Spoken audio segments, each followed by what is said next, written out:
slabs have been replaced by, well, cobbles.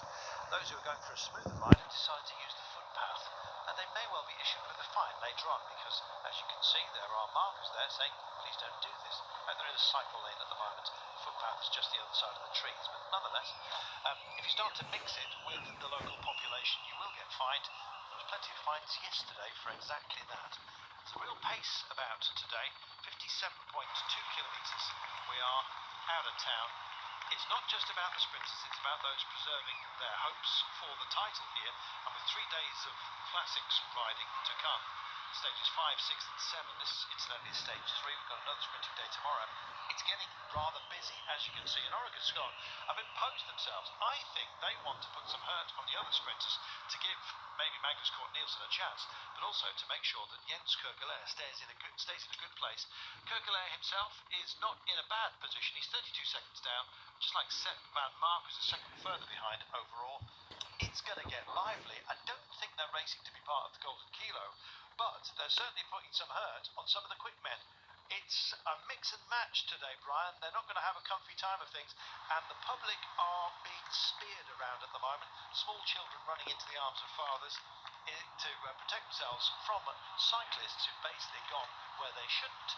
It's not a good thing.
Position hast, dann kannst du unter Umständen das Rennen direkt abschreiben.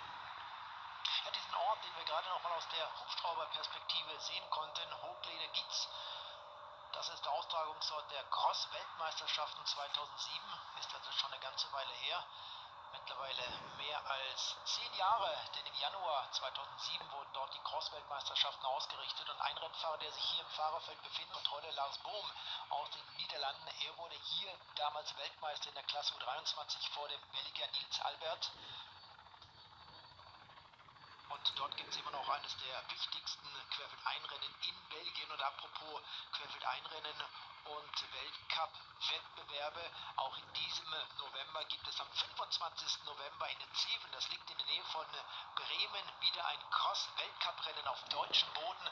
Das hat man im letzten Jahr zum ersten Mal durchgeführt, nicht alleine durch die Initiative von HK Kupfernagel, die jetzt auch wieder in die Organisation integriert ist. Dort hat man sicherlich auch einen Stab gefunden, der ein Interesse daran hat, ein solches Weltcuprennen auszutragen. In Belgien, Holland, da gibt es ja wirklich Zehntausende zum Teil Zuschauer an den Strecken, zahlende Zuschauer wohlgemerkt bei solchen Querfeldeinrennen. Das ist ein Riesenspektakel, das muss man einfach mal gesehen haben. Das ist ähnlich wie die Tour de France in Frankreich, wenn sie dort unterwegs ist.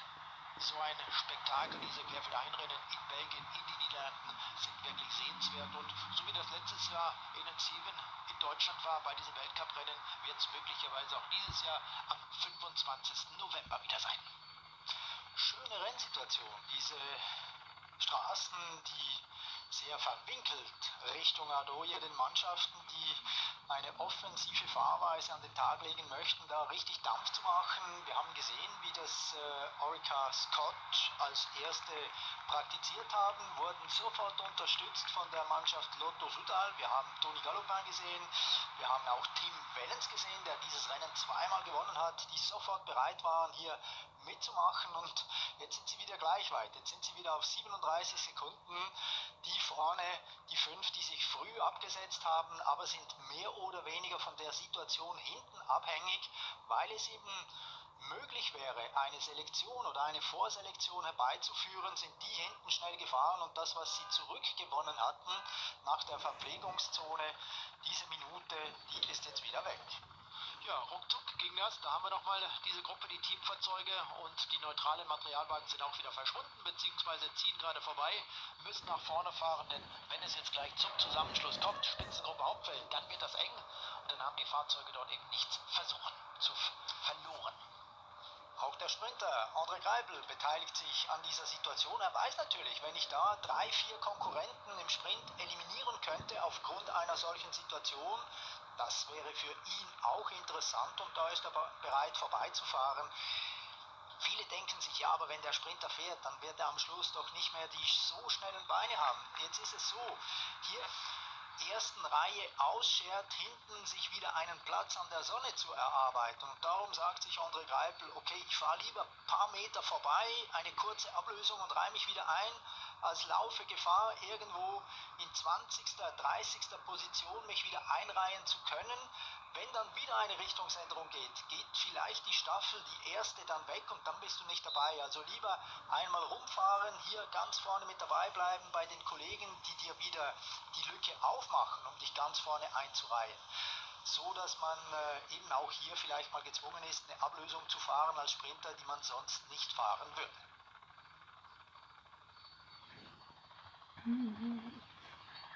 Ja, jetzt kommen sie ran und das geht ziemlich flott. Hier die Mannschaft um André Greipel mit Marcel Sieberg, der sich gerade vorne hat ablösen lassen. Und alle anderen haben jetzt bei diesen doch etwas stärkeren Windverhältnissen Schwierigkeiten, dem Tempo dort hinten zu folgen. Greipel fährt durch, dann kommt Christoph Pfingsten im Bohrer-Trikot, schaut doch mal kurz rüber. Klar, da ist auch die Unterhaltung kein Problem. Dann haben wir Roger Kluge hier im blauen Trikot, der ebenfalls nach vorne kommt. Also über ihn haben wir vorhin gesprochen.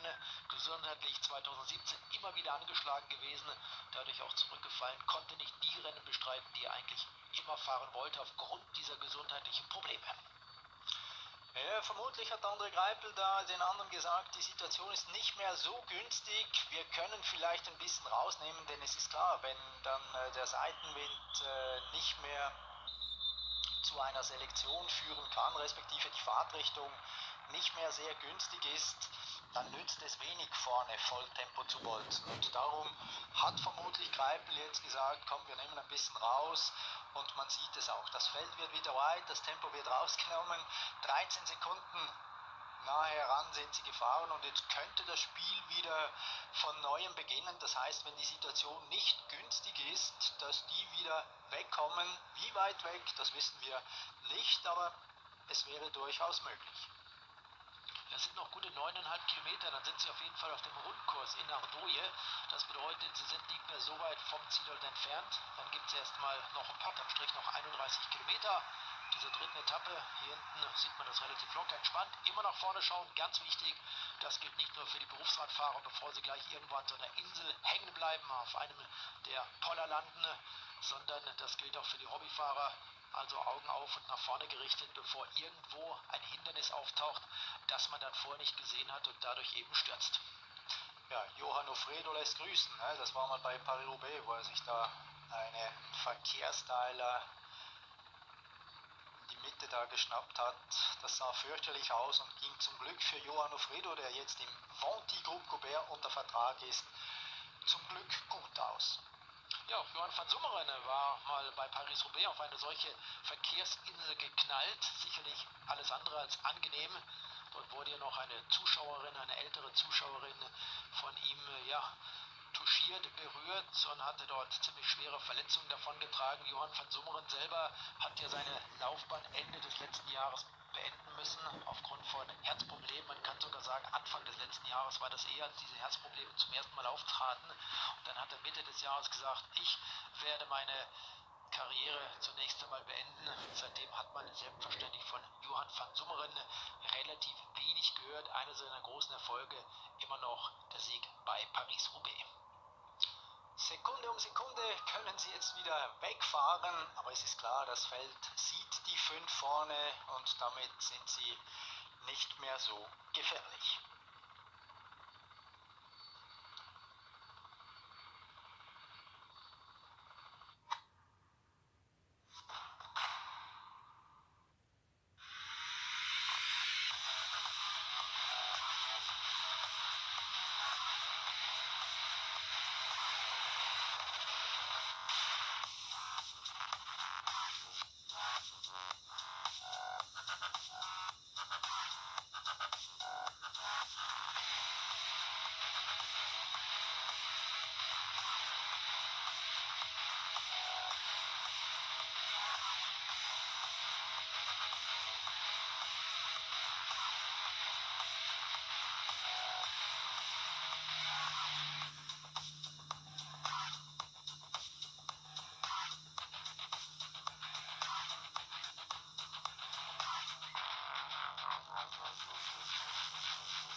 Today's stars, tomorrow's leaders.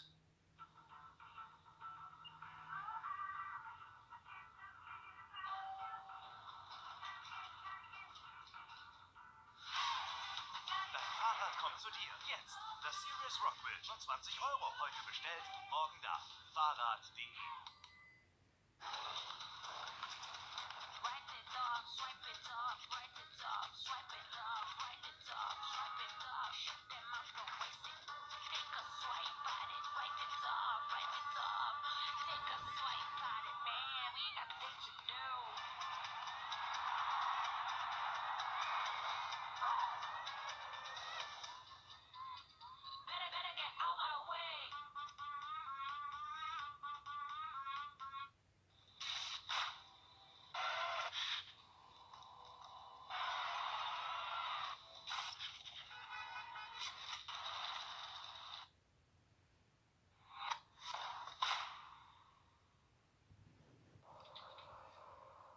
So, wir schauen nochmal auf die Spitzengruppe und schauen Sie, dort hinten ist das Hauptfeld, Vorsprung halbe Minute, das sieht so aus, als hätte man da hinten wieder ein bisschen rausgenommen. Katz-und-Maus-Spiel während der dritten Etappe der Binckbank-Tour zwischen dem Startort Blankenberge, das liegt an der Küste, unmittelbar an der Küste, und Ardouille, das heißt, wir haben Westflandern erreicht, gleich sind sie auf dem Rundkurs und das ist das Hauptfeld. Irgendwo hält sich da auch relativ versteckt der Gesamtführende Stefan Küng aus der Schweiz. Das Trikot des Gesamtführenden ist relativ schwer auszumachen.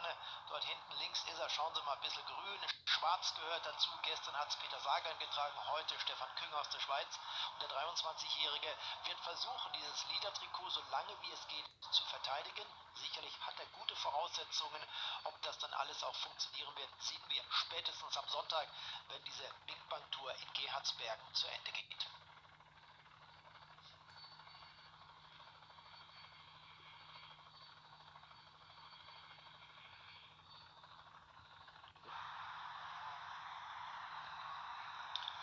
Ja, hinten ist man froh, dass jetzt die Situation nicht mehr so brenzlig ist wie vorher. Jérémy Roy fasst hier eine Trinkflasche und wird auch weitere Flaschen nach vorne bringen.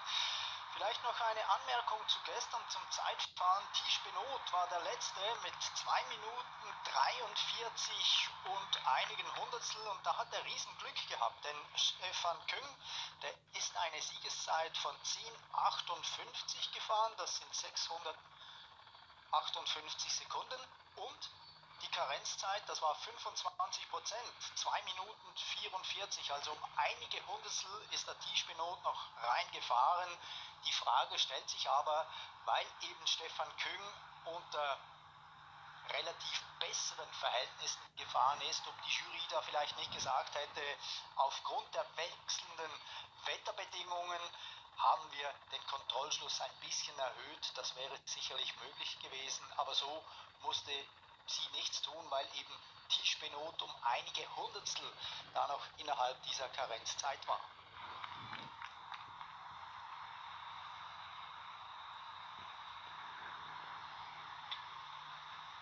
Gerd von Lehrberger, auch ein Rennfahrer, der normalerweise immer irgendwann zwischendurch mal in Spitzengruppen vertreten ist.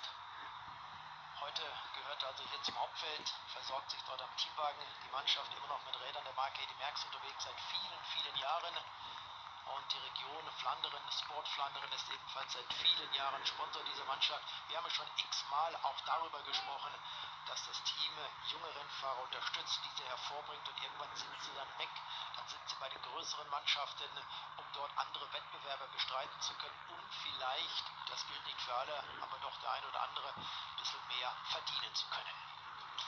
Walter Plancard, der sportliche Leiter, auch einer der großen Belgier, der auch Radsportgeschichte geschrieben hat. Heute war Eddy Plancard, sein kleiner Bruder, auch mit dabei, hat Interviews geführt und das ist natürlich für die Belgier immer wieder schön, wenn sie da die Plancard-Brüder irgendwie in einer Funktion sehen kann. Wir haben auch Freddy Martens gesehen am Start in Blankenberge, also es hatte sich ziemlich viel versammelt, was Rang und Namen hat im belgischen Rennsport.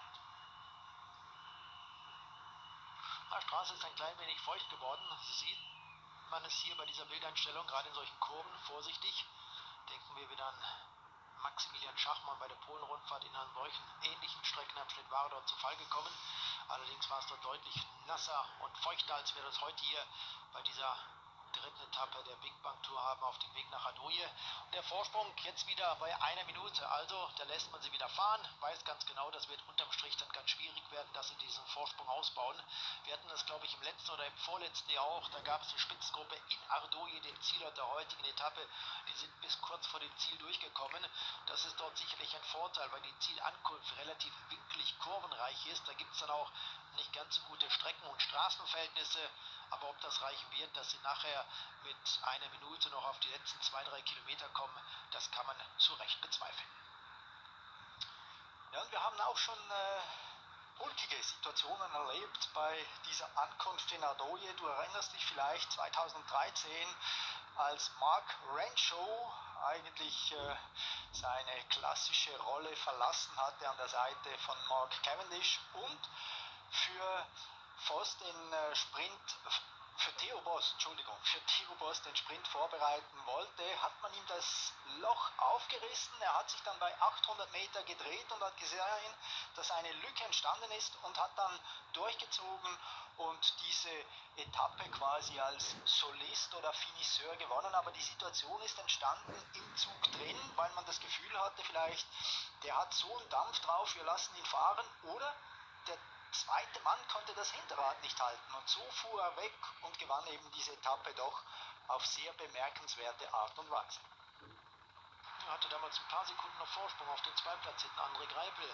Der war natürlich entsprechend sauer. Beide sind mit dabei. Das bedeutet Mark Renshaw im Trikot der Menschen-Data-Mannschaft. André Greipel haben wir im Trikot der Lotto-Sudal-Mannschaft hier im Feld. Und damals ist der Rennfahrer aus der Menschen-Data-Mannschaft trifft, Mark Renshaw, auch frühzeitig vom Rad gestiegen. Der Australier wurde ein paar Tage später noch krank und hat dann diese damalige Eneco-Tour, so der Name, im Jahr 2013 vorzeitig verlassen.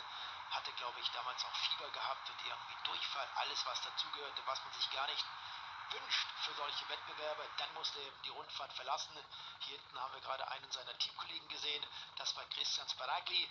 Also Mark Renshaw ist irgendwo dort unten im Hauptfeld unterwegs und vielleicht versucht er das ja genauso 2017 zu machen, wie er es 2013 bei der Zielankunft in Adoje umsetzen konnte. Ja, und schon haben sie wieder 1 Minute 08 Vorsprung. Also das Spiel beginnt wieder von Neuem. Die wissen natürlich genau, es wird sehr, sehr problematisch werden unter diesen Voraussetzungen hier noch etwas zu gewinnen. Vielleicht kommen sie ja noch zu diesem nächsten Checkpoint-Sprint in Adoje, 3,2 Kilometer vor dem Ziel. Das ist sicherlich das Ziel von Pete Alligard, der Mann mit der 100 Nummer mit der Rückennummer 181. Wir haben es gesagt, er führt ja in der Wertung des kämpferischsten Fahrers, hat 36 Punkte und Reinders, der war auch schon mit dabei in dieser Flucht des ersten Tages. Darum sind die zwei vielleicht auch weggefahren, weil der eine auf den anderen schaut und in Kontakt bleiben möchte, was diese Wertungspunkte angeht. Sky sehen wir dort rechts im Bild, dann haben wir BMC, etwas weiter auf der linken Seite in Fahrtrichtung rechts. Dann haben wir auch das Team Bora-Hansgrohe. Die haben übrigens auch jetzt ihre Aufstellung bekannt gegeben für die Spanien-Rundfahrt, die also in etwas mehr als einer Woche beginnen wird. Das heißt, Bora-Hansgrohe wird bei der Spanien-Rundfahrt mit Emanuel Buchmann in den Start gehen, dem 15. der diesjährigen Tour de France. Auch Patrick Konrad, Christoph Pfingsten, der hier im Einsatz ist, wird ebenfalls dort starten. Und Andreas Schillinger, der auch hier dabei ist, der freut sich sicherlich ganz besonders, denn Andreas Schillinger konnte bei der diesjährigen Tour de France nicht starten. Das hat er mit einem lachenden und weinenden Augen gesehen. Klar, bei der Tour de France nicht dabei zu sein, ist für einen Rennfahrer natürlich schon in einer gewissen Form ein Verlust. Allerdings konnte er dann seinen Geburtstag zu Hause feiern. Und Michael Schwarzmann, der ist also mit dabei. Gemeinsam werden sie mit Rafael Maika an den Start dieser Spanien-Rundfahrt gehen. Nicht im momentanen Aufgebot dabei ist Leopold König. Und das verwundert sicherlich ein klein wenig, aber möglicherweise sind seine Knieprobleme, die er schon seit einer ganzen Ewigkeit hat, aufgrund deren er auf die Giro d'Italia verzichten musste, auf die Tour de France verzichten musste, immer noch so schwerwiegend, dass Leopold König also auch nicht bei der Spanien-Rundfahrt dabei sein kann. Ja, eine tolle Spanien-Rundfahrt, vor allem die Besetzung eben mit Chris Froome, mit Vincenzo Nibali, Fabio Aru, Romain Bardet, Alberto Contador und. Also auch von der Streckenführung her wissen wir, dass die Spanien-Rundfahrt generell immer sehr, sehr spannend ist, obwohl sie ein bisschen ein eigenes Konzept verfolgen. Es ist eigentlich keine Rundfahrt, wo wir über lange Zeitstrecken zusammenhängende Etappen haben, sondern sie haben ziemlich viele Transfers eingebaut, man geht durch ziemlich viele Regionen, aber das Spektakel wird sicherlich grandios sein. Ja, wie gesagt, mit einem Mannschaftszeitfahren geht's los in Nîmes. Und dann sind wir auch in Andorra schon am dritten Etappentag dieser Rundfahrt. Da haben wir mit der 1 den Vorjahressieger Niki Terpstra im Bild, links mit der blauen Hose, rechts, das ist der Pfannmarke aus Belgien im grünen Trikot, im Trikot von Kenneth Del Drepeck. Wir gehen nochmal kurz in eine Werbepause, schauen auf den Sprinter André Greipel im Gespräch mit Marcel Kittel, die Tour de France Etappensieger, 5 auf dem Konto und 14 insgesamt für den Fahrer mit der blauen Hose, für Marcel Kittel, und André Greipel hat 11 Tour de France Etappensiege zu verzeichnen.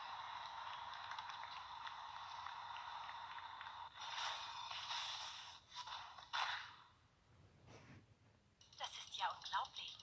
Wie es ein Softwarebetrieb sein sollte. Er läuft mit Software. Er ist Software. Continuous Delivery, reibungslose Sicherheit, Agile, unternehmensweit, von mobil bis Mainframe.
£5 a month if you've got BT broadband at home.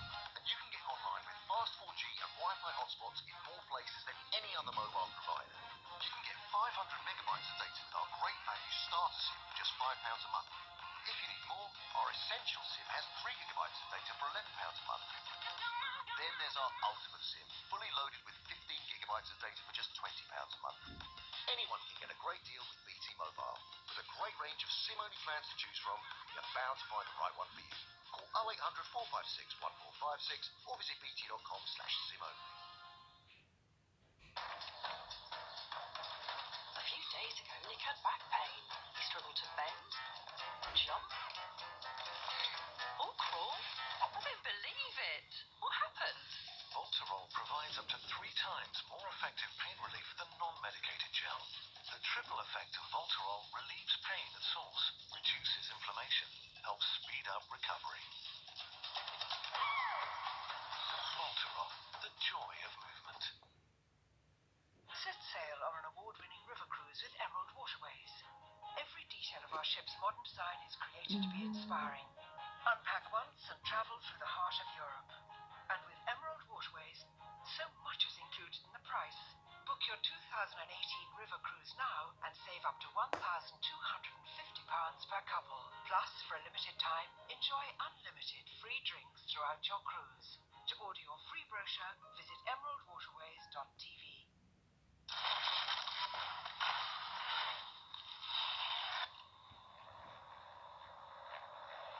We're approaching the start-finish line of our loop.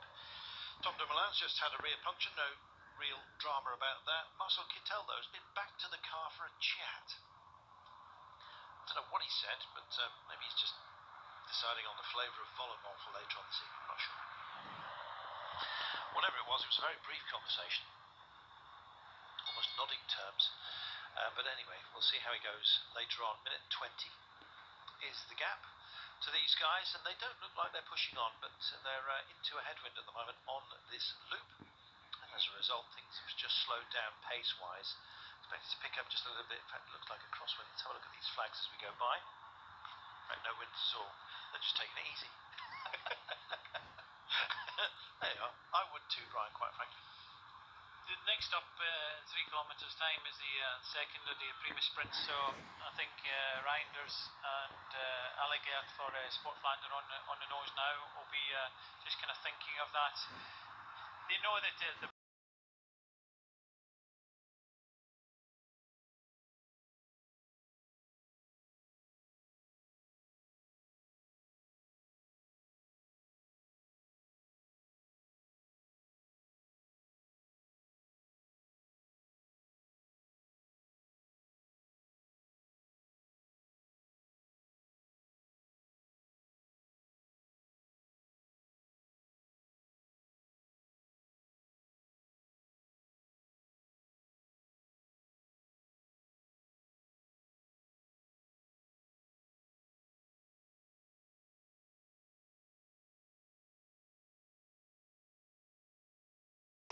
I still haven't figured out, because I haven't tried it yet, whether it's alcohol-free or indeed with alcohol. Not quite sure. But if you're unsure, just go for fruit juice, guys. Coming over a little rise, as you can see, it's going to get familiar a little bit later on. And yeah, they've halted the traffic as per usual. This part of the world, very good at managing the races, and in fact it's met with very good grace from the motorists, who often just enjoy the action coming by them. There's no hostility towards cycle races in this part of the world, far from it. In fact, it's widely encouraged. Today we're in Belgium, of course. To Belgians, it's the home of the greatest sport on the planet. Laliken tomorrow, staying in Belgium, and then we go to the Netherlands for a run to Zittau, back into Belgium to finish in Hoffelise, and of course Gerardsbergen to finish us off, and it probably will a few as well. The mimic of the Flanders stage on stage 7. So Amstel Gold Race, Liège, Brussels, and Flanders, all nodded to on the last 3 stages, but 2 days of sprinting now. With this one, we had an opening sprint day, and of course a time trial yesterday. It sees Peter Sagan won on the opening day. Yesterday, Stefan Kung, who is our leader, the Swiss, doing a great job in the time trial in mixed conditions, variable conditions, I think that's the best way to say it. It was all wet, but some was wetter than others. Indeed, the wind swung around as well to hobble those who went late. Reasonably tight overall. In fact, the best riders are all within half a minute, with those classic stays to come for the last 3 stages. but these two sprint stages which will carry us to there. So this is stage 3 of the 7. Well, they're getting cagey here, and Piet Alligaert there in the blue and green jersey has got himself into a decent position. He's wearing the top sport liner in yellow and blue shorts, as you can see, and he's been picked up at the moment by Freddie Backert, who seems to be doing a little bit of work for him. This will be much to the chagrin of Omar Reinders, who's at the back in the Tangerine, but he's got, I guess, surprise rights. Will he take them? We'll see. 400 metres, 300 now until we get to that marker. Really, two guys in this that shared the spoils in the opening Primus. And I'm just wondering if they've come to some sort of an arrangement. I doubt it. There is the black air bridge that marks the point of the Primus. Who's going to break first? 22-year-old Alligaert? No. It's the 25-year-old, 3 years of more experience perhaps, who goes over the top. And it's Omar Reinders. On his case is the youngster, though, and Alligaert, who wears that jersey, and indeed took the first one. I think he's going to take this one as well. After a long day in the saddle, Omar Reinders, yes, realises that he's got a better man with him, at least for these things, on this day, and indeed this race. So, ever more secure in the dark green and indeed almost black jersey. Yeah, Reinders tried to surprise with about 250 metres to go, but Alligaert was, you just see him going now, about 250 to go, but Alligaert was straight on him. He knew it was coming. I thought he would have maybe, he moved up onto the wheel of Alligaert. I thought he would have maybe come from the last position, but decided not to. And it was quite an easy win in the end by Alligaert, who takes another maximum points at the second sprint. So he'll be in the Primus Sprints jersey, almost black, but not quite, tomorrow. So with that little bit of action, we come over one of these highway intersections, a rise and fall. In fact, a minute 9 behind are the peloton. Francis Ligier are determined to be in the right place at the right time, this time. Well, they want to look, and so does just about everybody else. They want to see this approach. I'm quite looking forward to it from the viewpoint of our cameras, at least myself. So, have a good look, Brian. Map it out in your mind, then take it at a bit more pace next time by. It's a short loop of just 15.4 kilometres, so they'll be more or less at full chat next time by to take the bell. Yeah, they will do. I was just looking at the points for the Primus. The points awarded to the first one was 14, 12, 10, 8, 6. And the way this competition works is for the first 5 riders. You have 1 point extra if the gap is 30 seconds. If it's 1, it's 2 points. So at the first Primus checkpoint, the gap was fairly significant at just about 4 minutes to be awarded the extra kind of 4 points. But at that one, I think the points will be awarded, it was just over 1 minute, so I think the points will be awarded 12, 10, 8 down. Trek coming up towards the 4, as you can see, and they're doing a lot of work today, Trek Segafredo. This is for Edward Toons.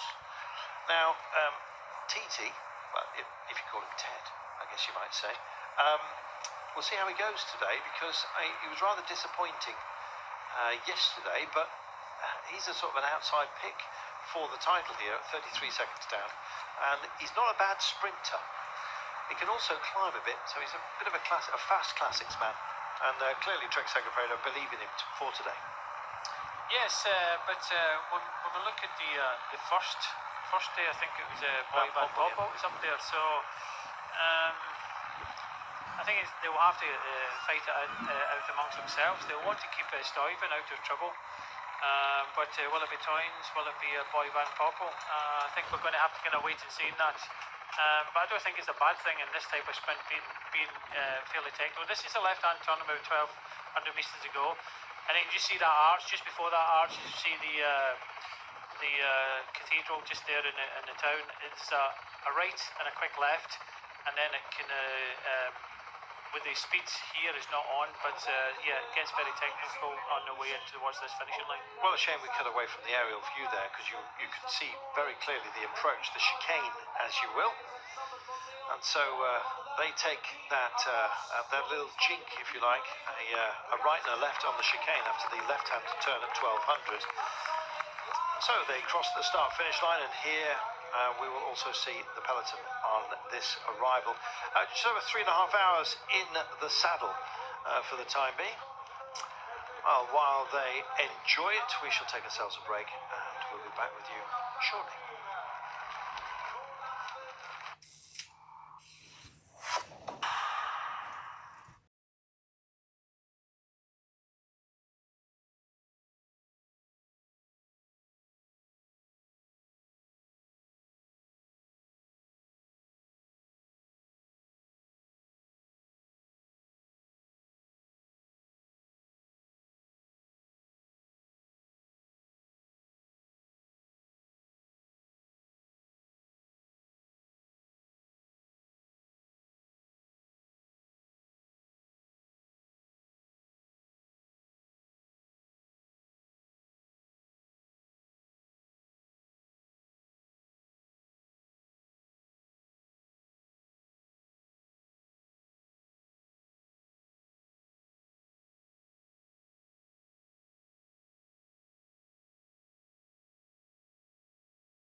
Burst upon us, we'll see.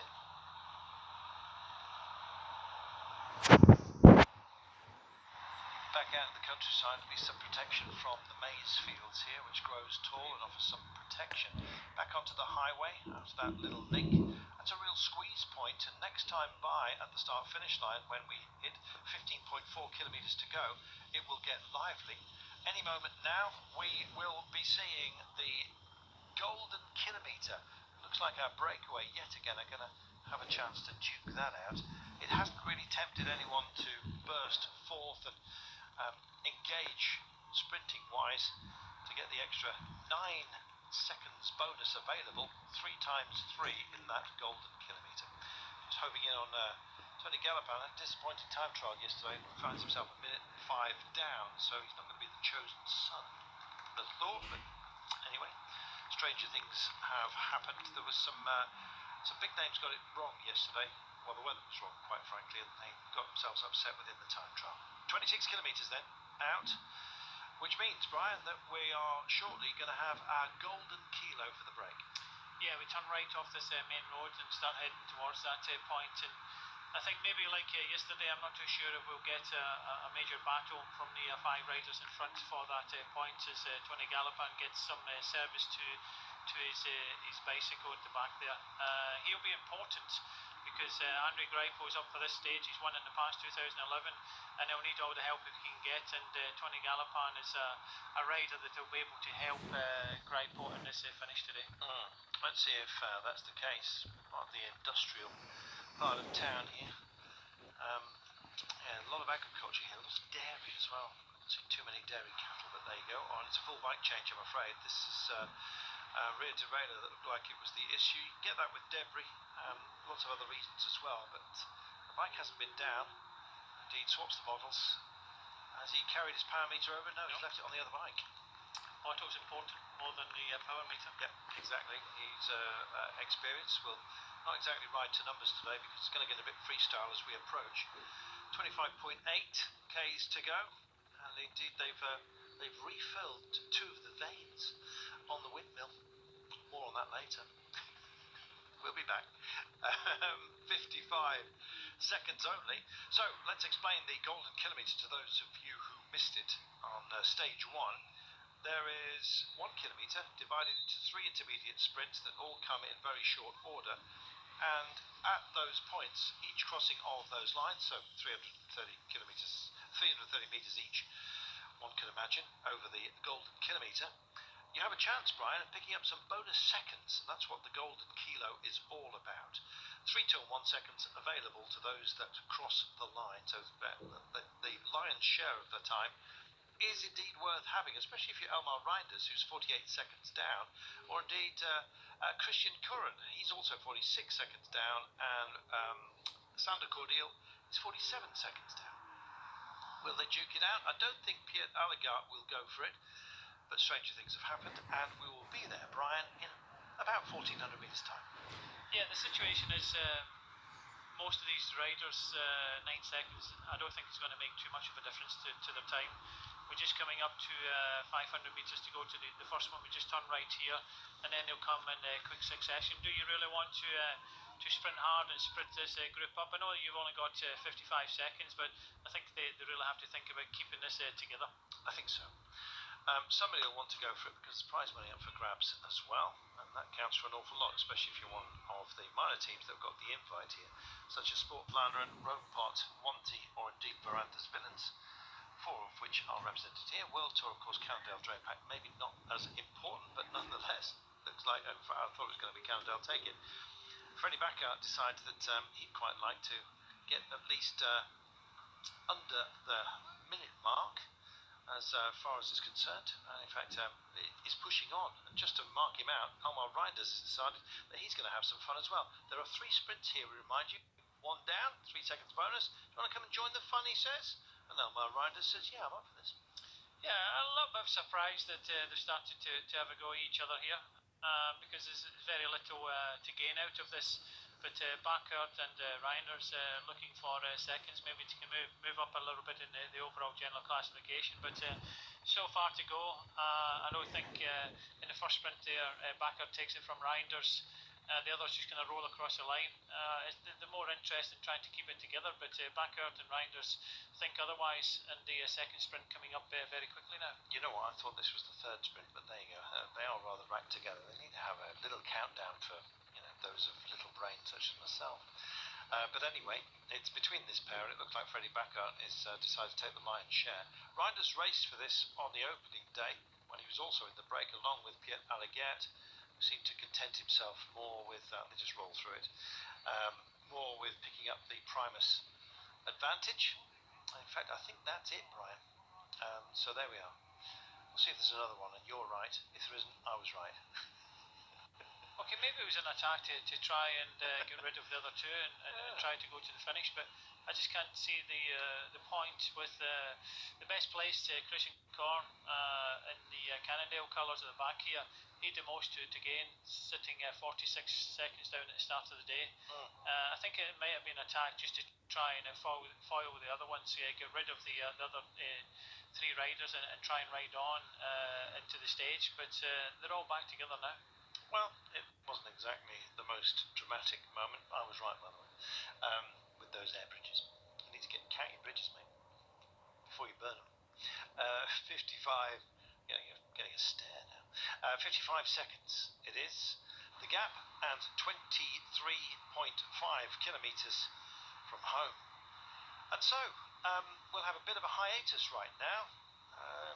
If we are going to take a break, then it's possibly an apposite time to take it, because we are going to be full-on racing, Brian, on the approach. And in fact, you can see there's a difference in pace right now. The breakaway's had its fun, and basically this gap is going to start to come down. Yeah, it's just going to hold in round about the 1 minute mark. Still enough time to bring these riders back as we get the results. Yep, there it is. Backert, Corrin and Eggert at sprint number 1. 3, 2 and 1 bonus seconds. Do you think they could place this any closer to the finish line and actually draw out a bit more response, or put it at the top of the day? Sprint 2, Backert, Reinders, Allegert. 3, 2, 1 bonus seconds. And sprint number 3, Backert, Reinders and Corrin this time. Corrin nips in for a little second. I'm afraid that's all they get. That's all they get is the seconds. No prize money up for grabs for that competition. There you go. So, with 22 kilometres and a little bit more of today remaining, 55 seconds, the pace is starting to pick up, and in fact we're looking at team colour order right now. Dimension Data starting to have some fun. Who are they going to work for today? Gibbons? I can think it'll be Gibbons, but Lotto NL up towards the front with Bram Tankink and was it Pocahontas or what was it? I'm not quite sure. They bought themselves a 1957 Splitty camper van. They take it to the Tour de France to Flanders, put a pretty young girl on top with a fluffy toy, and they get on telly every time. So was it Pocahontas? Every time, no. I don't know who she is, but she's... the cameras love her. There you go. And why not? You know, there are always things to look at, like, I don't know, maize fields. But anyway, got to get on TV, get yourself a camper van, get on the roof, wave with a gonk. You know, easy publicity for whatever. They don't seem to be advertising anything. You know, that's their credit. Anyway, we speculate, but you'll see that maroon splitty very often. Anyway, we're going to take ourselves a commercial break while they build up to the big finale. We'll see them cross the start-finish line again at pace. That will be with only 15.4 kilometres to go. Then all hell's going to break loose, I am certain. He's on the radio. I don't know what he's asking for. He's stuck with those legs. He can't change those. Let's hope that they spin up nicely for him. So we'll take that break and then we'll be back for the finale at Free to the Line.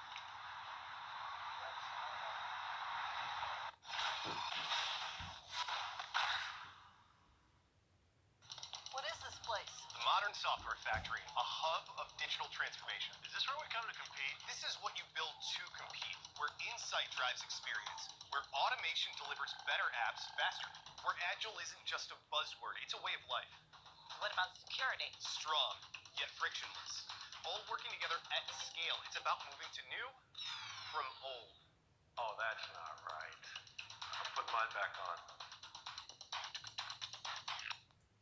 Grapolis, bring prosperity to your people and lay the foundations with the help of the gods of a powerful empire. Plan your strategy, forge alliances, and fight in epic battles. Conquer island after island and become ruler of Grapolis. Play now for free at grapolis.tv or download the app. The Brownlee brothers are the most competitive brothers in the world. If Alistair Brownlee could have beaten his brother on these sumptuous Aldi barbecue favourites by shopping for brands at the big four supermarkets, he would. But because he couldn't, he has to serve the drinks. Swap and win gold with Aldi's amazing summer. RAC fix 4 out of 5 cars at the roadside on average in just 30 minutes. Get cover for just $34.99 at rac.co.uk. Choosing the right truck for my business was an important decision. With so many options, I had to choose the right one. At Vanarama, we're here to support you every step of the way. Benjamin, my account manager, was brilliant. If you find a better deal, even after ordering, they'll match it. Transform your business with a brand new pickup truck in 2017. We've got amazing deals, all with fast free delivery. And we can fit a range of accessories.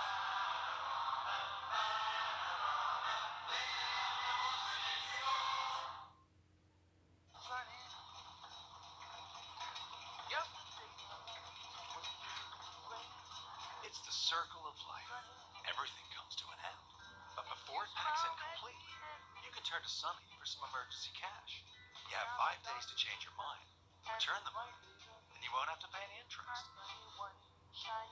Yeah, that's life support. Loans from £100 and 5 days to change your mind at sunny.co.uk.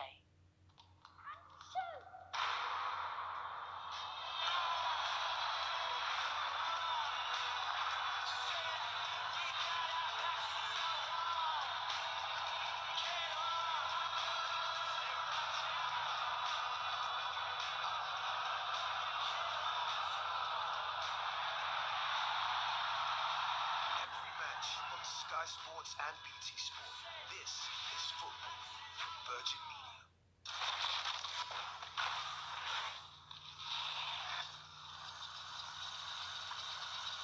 Gaps diminishing, 34 seconds. Echitola Mondial have put on the hurt, and I'm afraid the man who's been stung here is Ryan Gibbons of South Africa for Dimension Data. He's been caught off the back, he's got a technical, I believe it's a puncture. Meanwhile, no diminution at all in the pace, and this is looking lively. Katusha wants to light it up for Planken and Zabel. Zabel finished 6th on day 1. I believe he is the chosen son, so Baptiste Planken will be building bridges for Zabel today. We'll see. 36 seconds, 38 now. The breakaway have picked up the pace just a little bit. It's more difficult for a big bunch such as this to get through some of the narrowing sections. There are some pinch points, and the worst that comes after the start-finish line. Others just started to chug out there, probably job done, but this does not bode well. Ian Stannard could have been a big battering ram later on today. It looks like he's got himself a puncture as well. They'll be hoping for Vinyovsky potentially, or maybe Danny Van Poppel. Viviani I'm not sure about after his efforts. He finished 41st on the opening stage, so we'll see whether he's motivated today. In fact, he is. Viviani is in the pack there. You can also see that Tom van Esbrong and Wouter Wippen are looking lively for Cannondale Drakeback, but I think they're working safety first for Sepp van Mark, who's got designs on the title here. 70.3 to go, Brian. We're approaching that little chicane that we're so worried about. Yeah, well, hopefully we get to see it this time, but they're just coming over this, or the bunch are coming over this rise. But the break of 5, just about maybe about 500 metres away from this left-hand turn, and if we stay with them, we get a chance to see it. The gap coming down to 32 seconds now. A lot of the teams starting to come towards the front. Full gas, not at the front of the peloton, but AG2 are starting to ride. They're starting to think of possibly their man Oliver Nason, the Belgian champion. He's up against it today. This is this left-hand turn now with 1,200 metres to go. Yeah, here we go. So that's your left-hander. Now watch out for the chicane. The motorcycle seems to be in just about the wrong place at the moment because it's the line that he's taking that these guys are going to want to. It's a little bit technical, very, very short order. Here you go. So we're seeing it in reverse, if you like. There's the right-hander. Think of it backwards. There's your left-hander, and then you run to the line. Now, this is more like it. This next time by will be very uncomfortable. Here's the left-hander that we're talking about at 1,200 metres. Let's hope we stay with these pictures. Then it's the race to the church. But look at that. It's suddenly 2 and 3 wide from about 6 wide. There is no room for error. You have to be in the right place. And indeed, you don't want too many... Well, fancy taking the helicopter away at that point. There's your chicane. It was a right-lefter. As we go and look at these guys of no consequence. Never mind. Let's hope that we get it all next time by. I think we will, because these guys are going to get caught. So they're going to sail round this sort of gentle sort of bleed left, if you like, which announces the finish line. Once we are there, we've got a double right-hander to take to get out of town. Now, I think it's a danger today, right now, when we hear the bell. I'm not sure whether it's going to be a ding-dong or a ting-a-ling. We'll see in a few moments' time. As they take the bell, I'm hoping we're going to hear it, or at least see it, in a few moments' time. And then we've got the double right once we get past the start-finish line. I'm sure the bell needs to be starting to be rung about now. But anyway, we're hearing the beating of the hoardings instead. Oh, finally, there he is. Oh, it sounds like he's got a good old clapper going on down there. So the bell rings upon our breakaway and the clock starts to tick. And meanwhile, these guys have got to take that sort of gentle bleed to the left here at around about 250 metre mark. And then it unwinds with a view of the start-finish line. Damar's men are here, and the bellman has got a short job to do today because they're not that strung out, so don't feel too sorry for him. So they come through. I'm hoping that we see this double right in a few moments' time. It's been causing us so much worriment. 28 seconds, 29. They've kept the pace back just a little bit, but the road does narrow. We go country style in a few moments' time, and it's likely to back up with that pinch, Brian, for these guys at the rear. Yeah, I don't think it'll be too much a problem for most of these riders. We've already seen it once already before, but it does narrow down just as we start to leave the town. But as we come through that the bell there. I know we're in Belgium here, but the two French teams, France de Jeu and AG2, are now trying to take control of the front of the peloton. Just looking at the rear of the peloton, I saw Scott Thwaites and one other rider with him, so it does look as if they're trying to wait at the back to see if Ryan Gibbons can get back on and they can take him back up to the front. Yeah, I think it's a tall order, especially this late on. Pace picking up, as you can see, and we're going to get even narrower in a few moments' time. These guys are already on the narrowest part of today's course, and in fact they go over just a little rise and then they pop out onto the big highway. As a gentleman, it looks like he's enjoyed Christmas last year. Still some work to do, Humphrey. 25 seconds, 24 now, as they'll come back and onto the highway, just sailing by the loose leaf broccoli by the looks of things, and we've got rain. This is not a drop bead on because we're in a helicopter here, so we have the suggestion of rain at the moment. This could add yet another element to the day, Brian. Yeah, it's going to be a very dangerous sprint if it does in fact rain, especially in that last 1500 metres there with the technical element of it. Just looking at Ryan Gibbons has made it to the back of the peloton. He has got, looks as if he's got Scott Thwaites and Johan van Zyl to try and get him up to the point. No real panic at this moment in time because it does open up into the wide roads. There's no point pushing and shoving in this narrow road to try and get to the front. So if I was Ryan Gibbons, I would just ease fire at the moment, and then we've got onto the main road. It'll be a lot easier to be brought back to the front by his teammates. 13.4 kilometres to go, still a 25-second margin to our breakaway. Who's here sprint-wise? Well, for those of you who've missed it, it's real royalty. We've got Marcel Kittel, who messed up on the opening day. We've got Viviani, who messed up on the opening day. We've got Damar, who messed up on the opening day. We've got Greipel, who, well, I suppose by his own standards, messed up on the opening day. They've got to go better. Dylan Groenewegen, who won up the Champs-Élysées, is here. Jeppe Drucker for BMC. We've got Greipel, of course, the aforementioned for the red and white of Lotto Soudal. Kittel in the blue of Quick-Step, naturally enough.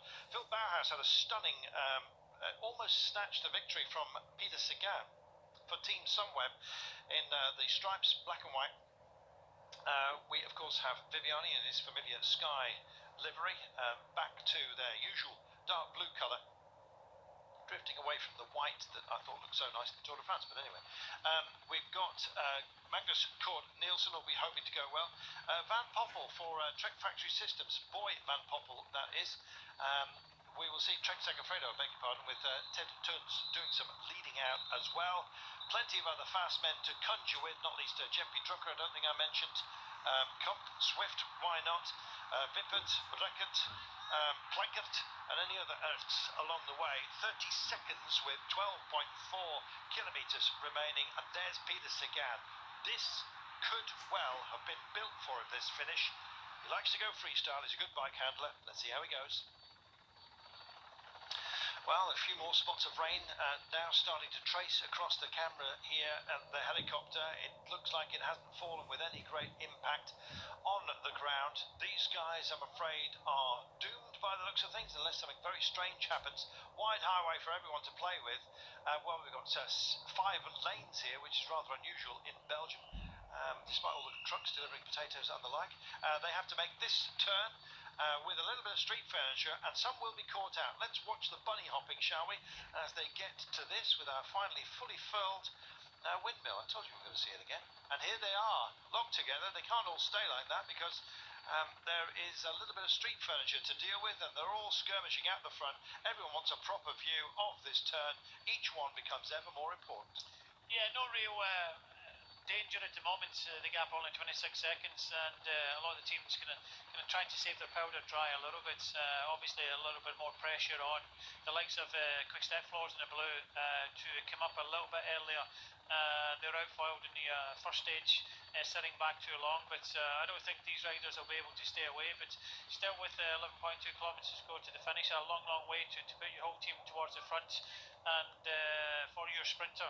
But you still have a few of the teams looking after their GC contender and trying to keep out of trouble. I didn't notice that Viviani was being looked after towards the front of the group, but just on the right hand side you can see Scott Thwaites and Johan van Zyl of Dimension Data there, so they have got their man back to the front. Yeah, they have. Good job for them. Van Esbroek, Vibbert in a good place as well.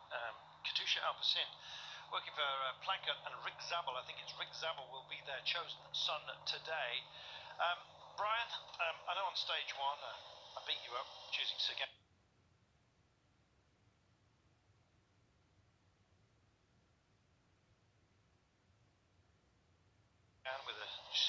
with a side bet of Phil Bauhaus. Who are you going for today?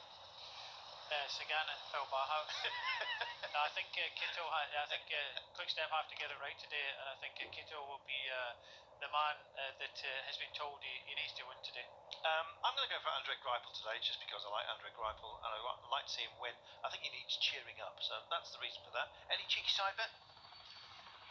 Cheeky side bet. I would just go for the man that punctured Ryan Gibbons. Hey, nice. I like that. That would be a story. I'm going to go, it's hardly a side bet, but I'm going to go for Dylan Groenewegen of Team Lotto. I know, all right then. Honestly. Magnus Scott Nielsen. There we are. 10 kilometres out. I know it's not really a cheeky side bet, but I'm sticking with it. 22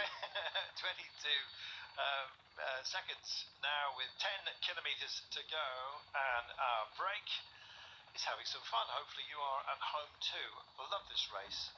In its first incarnation, of course, is the Eneco. I know it's called other things in its very first incarnation, but now sponsored by Binckbank. It's got a future to it, which is great because it's a terrific race. And in fact, sort of an amalgamation of many classics towards the end of it. It's going to bring you some yet more fun. They're starting to dive bomb up the inside. Lots of Yum are the ones who are being tempted. And the reason is, look at this big compression right now. They've got work to do to reassemble themselves. That's going to knock back Dylan Groenewegen's hopes, I am sure. How many lead-out men do you need to have with you when you're through that technical section which unwinds at the Flamme Rouge? You probably need two would be the perfect thing, but I think it's going to be very difficult for that. So as soon as you come through that chicane, if you've got to list one teammate there and the speed is up, then that'll be okay. But what concerned me about that overhead shot was the blue jerseys of Quickstep Floors were still far down the peloton. Yeah, they're just not getting it together at the moment. It's almost like a gentleman's excuse me as far as Marcel Kittel is concerned. He's already been back to the car as well, as if to issue a complaint, and that's never a good sign. If you're going to speak to the car, then get on the blower, speak on the radio, and have a chat. I don't know why it went back. It was no technical issue, Brian. It was basically just clearly a problem of some sort. Yeah, we don't know. That's the information we do not get, but sometimes it's easier to talk to your sports director kind of face to face rather than through the radio. But this gap coming down, so these 5 riders in front of Corin, Allegert, Reinders, Backert and Corday will be brought back. And the peloton still kind of bunching across the road. Nobody's taking it on full gas at the moment. Still a long way to go, 8.5 kilometres, but there'll be a lot of teams trying to get in order now. I'm wondering whether a cheeky side bet wouldn't be Richesi today then, if Kittel's not up for it. Might well be a suggestion of that by the way that they're stacking up at the moment. Their team does not look comfortable. Then again, there'll be some nerves out there because they want to function, especially in this kind of roster, if you like, of great sprinters. You have more than bragging rights here. It helps you measure your own form, especially with the Grand Tour still to come, which you'll be able to keep in touch with here on Eurosport, your home of cycling. Meanwhile, he was not content with the home within the breakaway. Our friend Almar Reinders has decided to reimpose himself very late on, 9 seconds only back to the charging peloton. I think this is for the invisible and non-existent combativity award.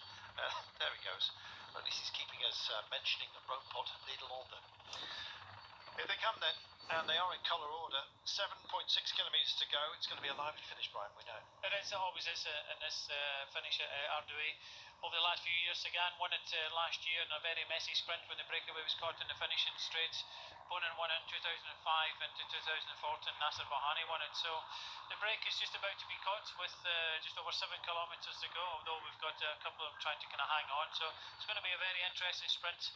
But can the team of Quickstep Floors deliver Kittel for a potential victory? Are they going to continue to sit back? Just sitting in about 25th place at the moment, allowing the other teams to kind of dominate the front of the peloton. It's opened up with Quickstep, with Katusha, beg your pardon, going over to one side of the road, opening a void into which has sailed Arnaud Demar and Francis Desjeux. He missed out last time by. They're not going to make the same mistake, I'm sure, this time. Well, we shall see, shall we?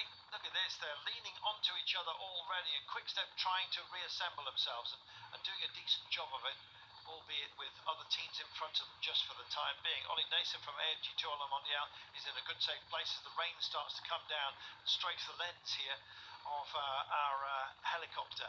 6.6 kilometres out. And it's getting lively, and Sky have decided that they are going to do a lot of chasing work. For Coda Minali, it would be for Astana. They've got themselves up there, just trying to wonder as to. I think there's just principles for deeper into this race, but they haven't got too many options, I'm afraid, because De Vries is almost a minute down after the time trial. Here we go. Safety first, then for some. But others have a sprint option today, and we'll see how this one plays out. UAE for the first time. Andrea Gardini, perhaps. Maybe Ben Swift or Marco Kump for them. So, we're on both sides of the road, and you can't play with this. And Kittel looks isolated, Brian. Yeah, Kittel is right up towards the front now in the middle of the picture. Sagan to the left-hand side, he's got Bodnar in front of him, but no teammates yet for Kittel to help him. Well, they're on the left-hand side of the road doing it themselves. Kittel's on the right, isolated, and I think it might well be for Richesi today. We'll see. Maybe he's been back and said, give the man a go. And he will. Well, tongue out. Hungry horse Stiley. 5.5 kilometres to go, and Trek doing the power work at the moment. For Boy Van Poppel, he had a decent finish, 5th last time by, but here comes the yellow and black of Groenewegen and Team Lotto Jumbo. Not to be outdone, Bora won a part of this. The German champion powers to the front. Of course, on behalf of Peter Sagan, Marcus Burkhardt laying it on the line with 5.2 to go. Now, this is about position. You've got to be in a good place, and as far as I can see, Marcel Kittel is in the wrong place at the moment. We'll see whether he suddenly reveals himself later on. 5.1 to go. The crucial point, Brian, is at 1.2 from home. I think the crucial thing as well is the roads are starting to get a little bit wet now, yep. And that will cause a major problem, and everybody will know that, and it'll string everybody out with that left-hander chicane. So it's very, very important now. It was already kind of dicey in the dry. Now the rain is coming down and it makes the road surface a little bit wet. That adds a big danger. So you can just see the yellow jerseys of Groenewegen's team starting to come to the front. So I think these teams will come to the front sooner rather than later because of the conditions now. Phil Bauhaus got a great finish for the men in black and white, Team Sunweb, and indeed they're starting to show their nose right now, and there they are, just ahead of the golden helmet of Bahrain. Merida at the moment. Bahrain Merida just working for Bolla, I believe. 4.4 kilometres.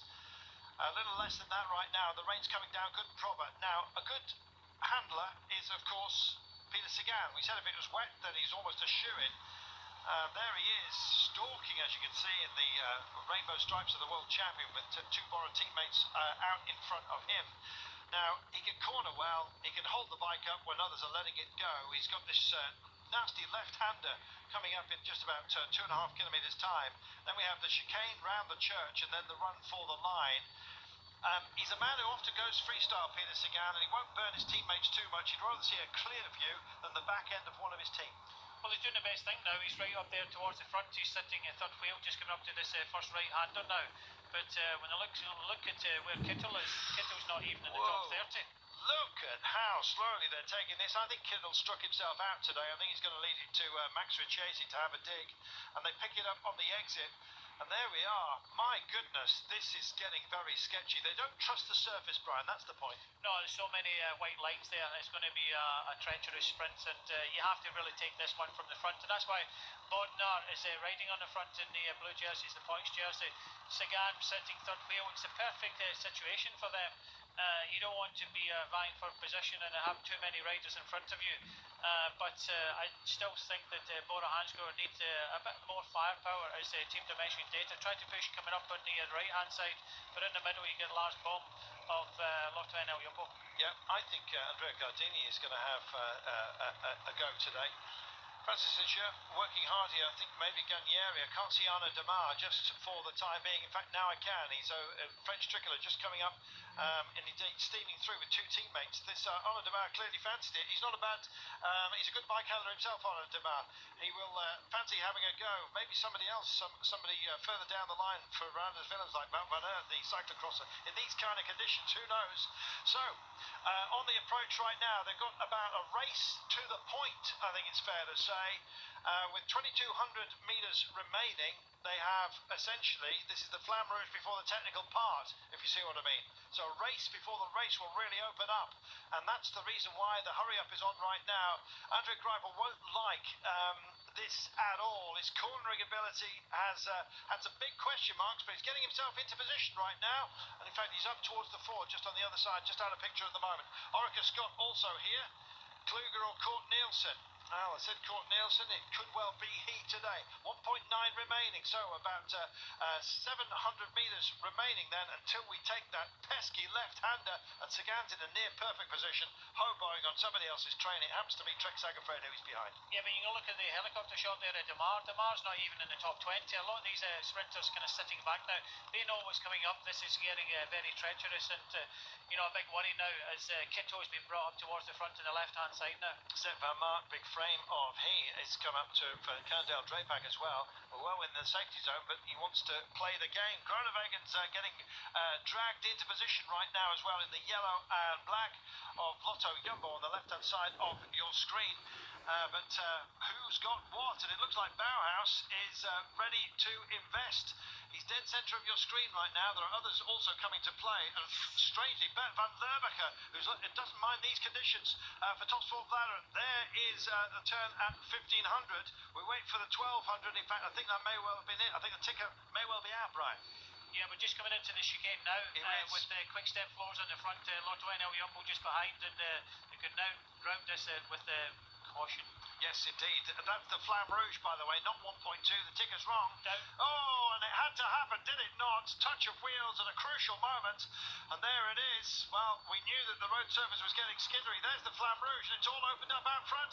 Groeneweggen's in a great position as we stand at the moment, and they're starting to go for it. Here's Richesi that's going to go for this for quick-set floors, and Drucker just pails off the front, and I think possibly sails away in diminished company here. He's got a big chance. Yeah, Drucker's going for it now. Everybody's looking around. That crash and that kind of crazy bit of the finish has caused problems, and now everybody's trying to get organised, and it's maybe a little bit too late. Yes, I think so. Jempi Drucker's sprung it. He's on that gentle left-hand drive right now, and I think it looks like everybody else has decided that there's no catching of Drucker.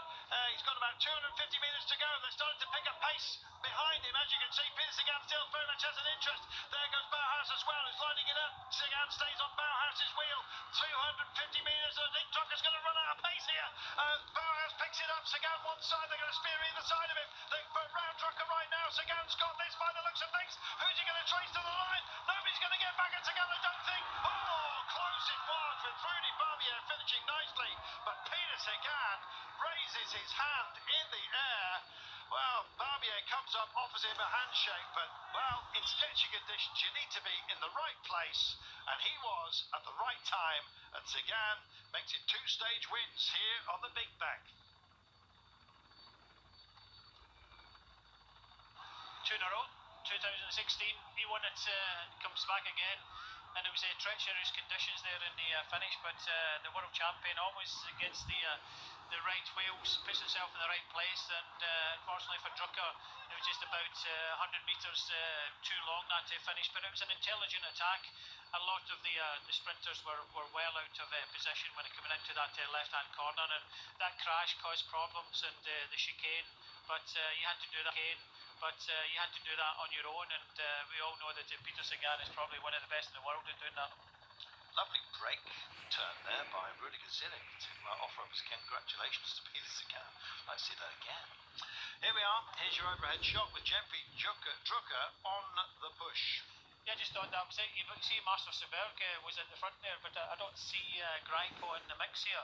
And we said Trek Segafredo took it up. Groenewegen was there in the yellow, but Bauhaus started on the right-hand side, but leading out to Peter Sagan. Peter Sagan just going down the right-hand side now. Bauhaus on the left. They pass Drucker.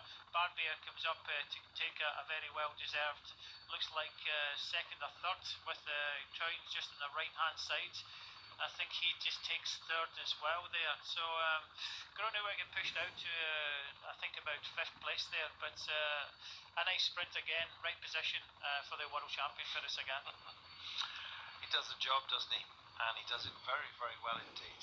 Fans mobbing him. Meanwhile, out front, well, Peter Sagan held on, grit and determination, dug very deep there. No sign of Marcel Kittel and Richese deciding that this would be his day. A few of the big names here as well. Caught out either by the crash or indeed deciding that it was too sketchy to impose themselves, Brian. Yeah, it was one of these sprints you had to take a chance and be in the right place, and Pires Sagan is very good at that. Just looking at the photo for his 2nd place there, very difficult to see from here between Barbier and Toynes. I think it was Shah actually, but we'll have a look in a few moments. Shah. Yep. Beg your pardon. We'll see in a moment. Ted Toynes. Yeah, Toynes and Barbier. I was looking further back actually. It was Lloyd Vliegen, I think, was involved. There he was. Yeah. Vliegen in 5th place. Excuse me. Peter Sagan then ahead of Toynes, Rudy Barbier, Dylan Groenewegen 4th ahead of Vliegen, Magnus Cort Nielsen, Rickard Consoni, Zerbacher, and Phil Bauhaus. Well, considering the crop of sprinters we have, they were cast asunder, I think possibly early on. Marcel Kittel clearly ducked out today. Very much looked like that. They never really got their act together. Richese was the best the best man, but yeah, I don't know what's up with them. They should have been up towards the front, taking it from the front, and give Kittel an opportunity. They didn't do that, and a lot of questions will be asked. You win 5 stages of the Tour de France and prove that you're pretty much the fastest in the world at this moment, and then you come to this World Tour race, which is important for Quick Step, and they never get it right again. So you know, you can just see Richese's in there, Grimepo's just about in there, Nason just sitting up to see how Barbier is getting on, but Peter Sagan does it again, and he'll continue to do that. He'll pick at these opportunities that are you know, sprints that really suit him, and this sprint really suits him. He won it last year, and he's won it again this year, where it gets very technical in the last kind of 1200 metres. I enjoyed that. Good old day. Good sprint in the end. Hard to tell what was happening because of the crash in that corner, and people weren't in position, but it was a sort of sprint that you had to find your own way, and we've said it again, he's one of the best at finding your own way, and he did it last year, although in different circumstances. He's done it again this year again, so a good win for Bora Hansgrohe and Sagan again, and yeah, where were all the other sprinters? Indeed. Well, we've enjoyed ourselves today, and trust you have done too. It's, by the way, those asking about the Kirby codec from the Tour de France, Ali Gale informs me that they have gone to the printers, so those of you that have indeed reserved your rather fetching linen tea towel, it'll be on the way soon. Meanwhile, back to reality. It was a very diminished group that duked it out for the sprint, right? 15?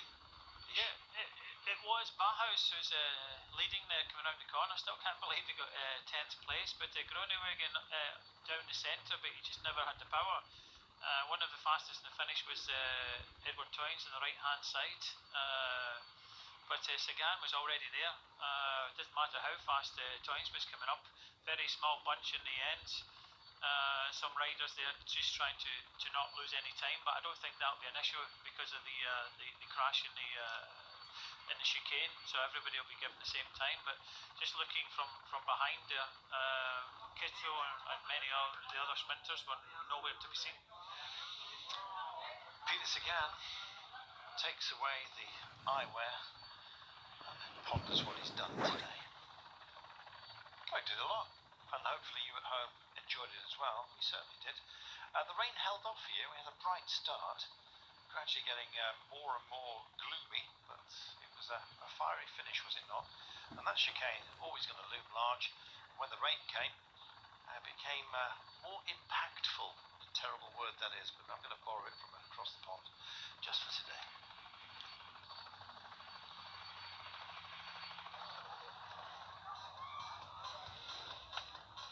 Brian, what have we got to look forward to tomorrow? 154 kilometres of it. More sprinting? Yeah, let's hope so. Just looking at it now, 154 kilometres, not so long a stage, and yeah, it would be an interesting one to Lanniken and back to Lanniken. The finish looks as if it's a pretty much straight finish, so we'll have to wait and see, but I think some more sprinters will have a little bit more pressure on them for tomorrow. Look forward to it.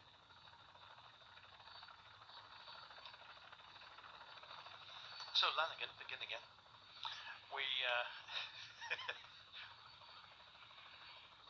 we have a we're very early today, so we're going to stay for the podium and dwell on these chicken sheds. And indeed, our tractor display team, Brian, they've done a good job today. This is how the day panned out. It was a feisty breakaway and a useful assembly of talent, I think it's fair to say. Yes, we had 5 riders in the breakaway, and then with about 50-60 kilometres to go, we had a couple of teams come to the front. Orica Scott, Lotto Sudal, thinking about trying to break up the peloton. Well, they mixed it, and indeed they went for the Primus sprints. One man, head and shoulders, there's other hair products available, above everybody else. Pierre Allegiert it was that took both of the Primus sprints today and ensured that he stays in the blacky-greeny jersey. Yes, and in the end, there was an attack for the golden kilometre by Bakker from Wanty Group Gobert. He was then joined after the first sprint by Reinders. But after all 3 sprints, all 5 riders came back together for the run-in towards the finish. Yep, they did. In fact, once we'd done through the Het Nieuwsblad and the other sponsored sections of the Golden Kilo, they were living their dream out there, well, at least assembling some bonus seconds. And in fact, the man who took most of them was Freddie Beckett for Wanty Group Gobert. He looked like the only one who's bothered by the Golden Kilo today. I'm wondering whether some of the sprinters might start picking up some points later on, or indeed the GC players. They caught them, indeed, on the approach, and then this happened. In fact, it looked like front wheel down on a little bit of paint out there, and I'm afraid plenty got tagged behind it, Brian. In fact, there it is. A metal drainage cover looked like it was responsible. Very slippy. Yeah, it was, and in the end, it was, Peter Sagan came out from the peloton and won here for the 2nd time in a row. He can't help himself. He chose the wheel of Bauhaus, who pushed him very close on stage 1. It was the right wheel to choose. Bauhaus went too early, ran out of reserves. In fact, Peter Sagan took another victory. Gets the pat on the shoulder from Rudy Barbier, who will always be able to say, I was just pipped by Peter Sagan on the Binckbank, you know. No disrespect to Mr. Barbier. Good effort to get himself into a good position today. Where was Marcel Kittel? He wasn't involved, and in fact had already backed out of it, offering up a rare chance for Maximiliano Ricciese to have some fun himself. Here's your stage classification, then confirmation of that. Peter Sagan takes it ahead of Edward Toons. Finished by him, picks himself up some bonus seconds. Rudy Barbier, Dylan Groenewegen, Loic Vliegen of BMC ahead of Magnus Cort Nielsen, Rickard Consoni, Lerbacher, and Phil Bauhaus. No mention of Greipel, of Kittel, of Viviani, or indeed some other big sprinting names. Sketchy, I think you might say, that performance by some of them. We'll see how they go when we begin again at Lannigan tomorrow.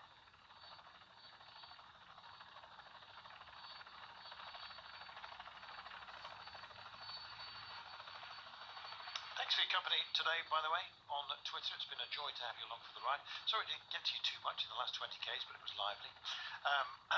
Mike Marino, Audrey Louise, she says, show my ignorance, what is the Kirby Codec? It's a 1-page reference for the Grand Tours, Audrey, and I produce it for each of the Grand Tours. Indeed, they become slightly collectible. So it's all for charity, you understand. The Quebecer charity, in fact. Both myself and Ali Gale have combined to provide these. If you want to have a look, go to Mountain Sparrow, Audrey, and yeah, why don't you pre-order one of the Welter ones, which selling out as we speak. Apparently we're going to hold some back for a competition as well here at Eurosport, we'll see. Oh, well, almost a patchwork quilt of light and shade out there. See the poetry? It's already started to happen, which tells you we've got a bit of a hiatus until we get to our winner's podium. Peter Sagan, he's not retaken the lead, I don't think. He might, because there may have been some gaps out there. In fact, there will have been, won't there? It could be that he's back in the lead GC-wise. No, I mentioned that a bit earlier with the crash in the last three. Yeah, the last three. I don't think there will be any splits in the peloton. Maybe provisionally, but I think they'll look at that crash, which impeded many riders. He started today 15 seconds down. He's taken 10 seconds back, so he'll be 5 seconds off the lead of Stefan Kung, who I believe will still be in that jersey. Although he's not in the mix here at the front, and there are splits behind, but I think it was due to the crash involving Van Mark. Well, we'd already lost a few personnel before the crash. We'll see how it counts up. Peter Sagan with those, well, they look far too dark, those spectacles, I must admit, for the day that we've had today, but then again it was bright early on. One of those balancing acts that you have to master. Well, he's a great bike handler. He was never going to go down on a skittery road. Indeed, he stayed up to take it again today.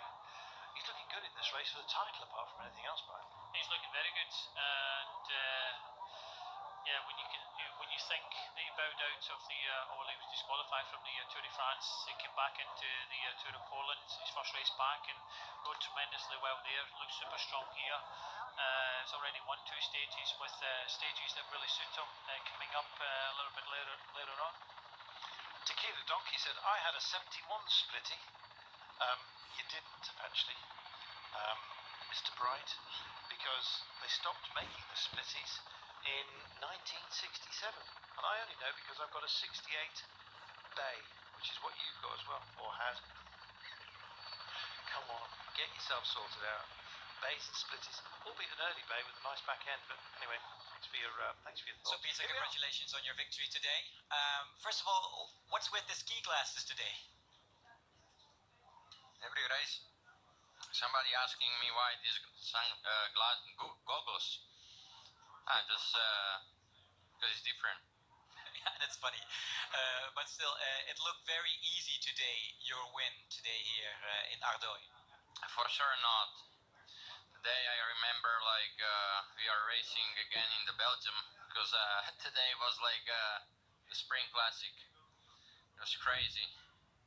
All day in the front, everybody, the teams, trains, trying to overtake one, against another. It was crazy day, and in the end starts to rain also, and it was very dangerous. The final was one crash. I think maybe bad, I don't know. I am very happy because Team Borans Grohe, my teammates, works very well, and we took another victory, which is amazing for us, and for sure we are very happy. And personally, this was your 99th professional victory, so only one away from your 100th. Well, we'll see. Maybe tomorrow, another chance in the sprint, of course, in Lanaken. First of all, we have to survive until tomorrow. But still, you're doing very great, because also the bonification, also in the GC, you're back on top there. Only 5 seconds away from the leader. Yeah, for sure, this is it's very good, but for sure it will come one day when there will be a lot of groups and a lot of gaps. Then I think it's about the seconds. In the end, depends day by day. Thank you very much. Congratulations again. Good man. What's with the ski goggles around his neck? He doesn't wear them during the day, so clearly it has a benefit to the pocket. Good effort today by Sagan. Win 100 tomorrow, do you think? It's on the cards. Yeah, and the form he's on, who can discount it? But yeah, he should be in with a great opportunity, but I think there'll be a lot more onus on his team to take it up, but a lot more pressure on some of the other teams to deliver something. What's up with Kittle? It may be just the Tour de France blues. It's very difficult. I'm not part of the team and I can only look from the outside. I thought they would give him more of a chance today, but unfortunately that wasn't to be. HGC, Stefan Kuhn does stay in the lead ahead of massive prod now. Peter Sagan, 5 seconds adrift. So Craig Anson in the mix. Some good names here. Some just off your screen as well, hovering around the half-minute mark down. And they'll be playing a big part in this race as we go deeper into it. Tomorrow we sprint. That's the last day of sprinting, so if you enjoyed this and it's your thing, then gird your loins because we're going to start our Classics Day after that. So tomorrow we've got Flanagan, where we begin again with the sprinters. Then on stage 5 it's the Amstel Gold Race Day, heading to Sittard, 167 kilometres in the Nederlanden. Then it's back into Belgium to Houffalize and the Liège-Bastogne-Liège-like day. And then we take a nod to Flanders with our run to Gerardsbergen and stage 7. So there's plenty to keep you entertained, hopefully, over the next couple of days. And a reminder, if you'd like to spare your thoughts, it's at Carlton Kirby, or indeed at Bry Smithy, BRISMITHY, for your thoughts. I think that is just about it for today, apart from this, of course. Well, something we didn't see enough of, as far as he's concerned, or indeed many others, during the Tour de France. Great rider, Peter Sagan, and there was questions as to whether some of the edge might have been taken off his aggression, Brian, which is, of course, an elemental part of being a sprinter. But he doesn't seem to be overly diminished here at the Binckbank. Not at all. He's come back with vengeance, especially in the Tour of Poland, where you can see he was totally committed to the cause. He's got himself a nice three-wheeler. I wouldn't sit in that. I don't think he's going to sit in it, but I think that's maybe a present from the likes of Kittel to try and kind of slow him up for tomorrow, even if that keg of Primus doesn't. Yes, indeed. Thanks to Alligator as well. She's got a lot of mentions today. It's a bottom fermented beer. I thought they used barrels, but anyway. Alcohol content of 5.2%, in case you were wondering. And if you're also wondering, that's Felice Dickens, now known as Felice Blankets, local television personality. Do you know what? The florists here, they do a good bunch. Bouquet, beg your pardon, and it's just been flung, and he's off with the beer. Doesn't get better than that. So again then, doing the job today, everyone else caused the crash given the same time.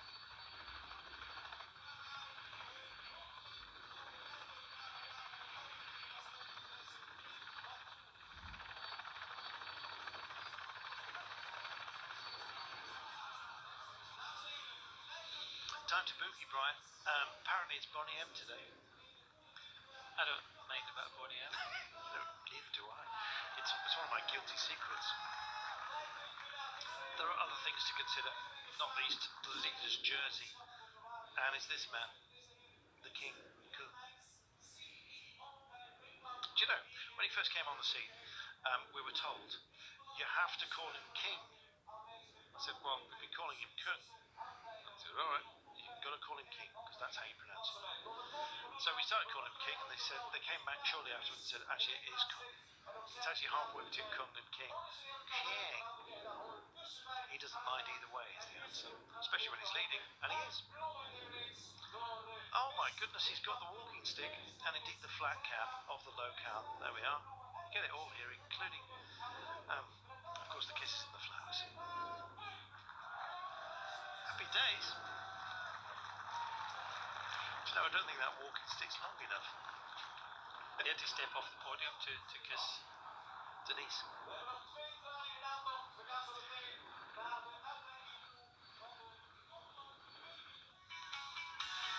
Don't forget, we're racing again tomorrow here at the Binckbank.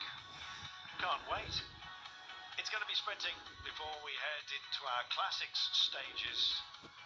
Do try and join us. It's a great race, and tomorrow it'll be as lively as ever. From me, Carlton Kirby, and from Bry Smithy, we'll bid you a fond farewell. See you tomorrow. Bye-bye.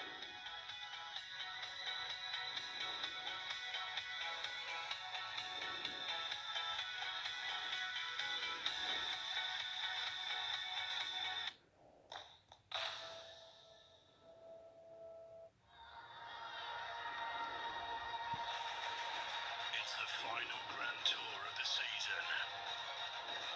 It's tough, brutal, punishing. Can Tour de France hero Chris Froome become the first ever Briton to conquer Spain? Bang! He punches the air. The Vuelta a España starts 19th of August, 4:15 p.m. live on Eurosport 1 and Eurosport Player, the home of cycling.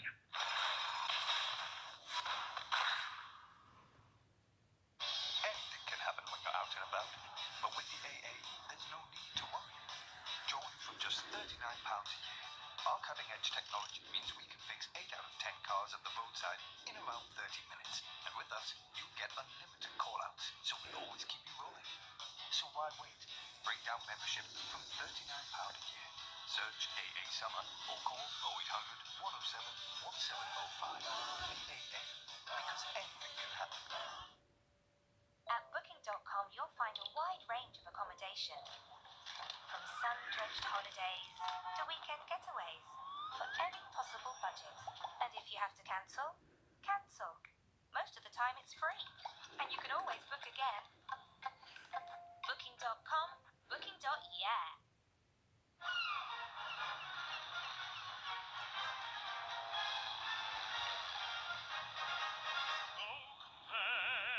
If money's tight, who'll see you right? Let's go compare. Find your perfect deal from many, or they don't make a single penny. I wouldn't recommend you look elsewhere. Go compare. When winter chills cut fuel bills with Go compare.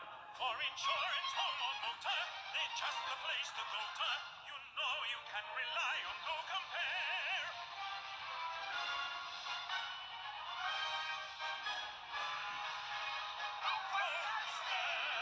Go check them out without a doubt, they're right up there. Their unbiased information could sink millions across the nation. Proudly independent, free and fair.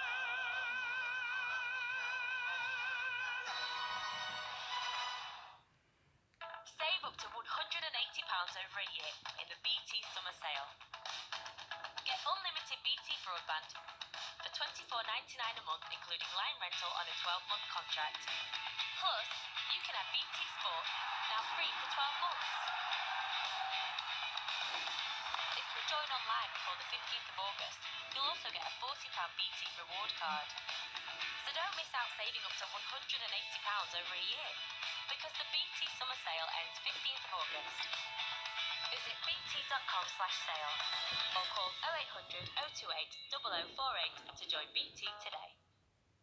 We braved all the challenges to bring you back the best sensations. We went off the beaten tracks, so you would always be one with the road. We took a few nasty hits to come back with the smoothest driving experience. Everything we learned from our challenges, you benefit from every day.